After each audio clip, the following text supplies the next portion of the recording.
дар партави дастуру ҳидоятҳои асосгузори сулҳу ваҳдати миллӣ пешвои миллат президенти ҷумҳурии тоҷикистон муҳтарам эмомалӣ раҳмон бахшида ба ҷашни 35-солагии истиқлоли давлатии ҷумҳурии тоҷикистон дар шаҳру деҳоти Исфара корҳои созандагиву бунёдкорӣ бо маром идома дорад. аз ҷумла дар ҷамоатҳои деҳот бунёдкориҳо беш аз пеш тақвият меёбад ва дар амалишавии силсилаи иқдомоти бунёдкорона сокинони деҳот ва соҳибкорони ватанӣ саҳмгузорӣ менамоянд. дар радифи бунёди иншооти муҳими иҷтимоие ки бо маблағгузорӣ аз буҷети давлатӣ сурат мегирад, мардуми созандаю ободкори деҳоти шаҳр аҳлонаю дастҷамъона барои ободу зебо намудани зодгоҳи хеш камари ҳиммат бастанд.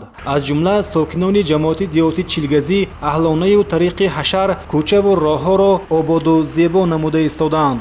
онҳо азми қавӣ доранд ки тамоми кӯчаҳои деҳаро пурра аз таъмир бароварда барои рафту омад шароити хуб фароҳам оваранд.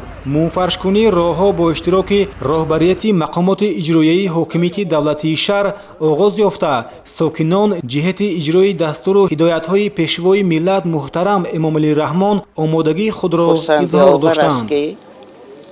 мардуми меҳнатдӯсту меҳмоннавози деҳаи чилгазӣ аз он пасандозҳое ки барои зиёрати ҳаҷ пасандоз намуда буданд барои ободии ҳамин мунфаршкунии деҳа сарф карда истоданд. ҳамчунин соҳибкорон ва он ҷавонони ватандӯст ҳиссаи калони худро гузошта истоданд.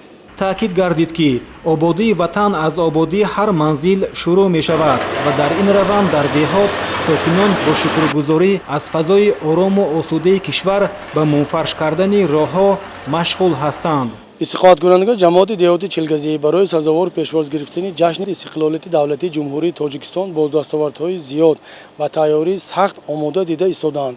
чӣ хеле ки худи шумо шоҳид гаштед, имрӯз асфалтпошкунии кӯчаҳои ҳудуди дохили маҳаллаҳо давом дода истодааст. мо то имрӯз зиёда аз 4 километр кӯчаҳои ҳудуди маҳаллаҳоро асфалтпош намуда давоми корҳои асфалтпошкунӣ дар кӯчаҳои Атам Бобоҷонов, Навобод, Матлубод ва кӯчаи марказӣ давом дода истодааст.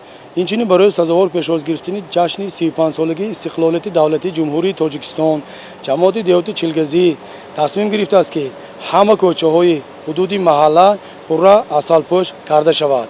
корҳои роҳсозӣ аз тарафи муассисаи нигаҳдории роҳҳои автомобилии шаҳр анҷом дода шуда барои ин техникаҳои муосири роҳсозӣ ҷалб гардидааст. тавре дар ҷамоати деҳоти чилгазӣ иттилоъ доданд, минбаъд низ бо ташаббусу иқдоми соҳибкорону сокинон ва ҳамчунин саҳми оилаҳое ки нияти сафари ҳаҷ доштанд, таъмир ва мунфарш намудани роҳҳои маҳаллӣ идома дода мешавад. 10,000 сомон пуле ки ҷамъ карда монда будем барои ҳаҷ ҳамин кӯчаҳо сарф кардем. илова ба ин бо дигар кӯчаҳо вай кардем. ҳамин рӯз барои корхар мо ҳозир зиёда аз 100,000 сомонӣ сарф кардем. бояд гуфт ки мунфарш кардани роҳ тариқи ҳашар дар шаҳру деҳоти Исфара ба анъанаи нек табдил ёфта то имрӯз беш аз 75 километр роҳ мунфарш гардида ин раванд бо суръат идома дорад. собир Айюбӣ, шаҳри Исфара, ахбор.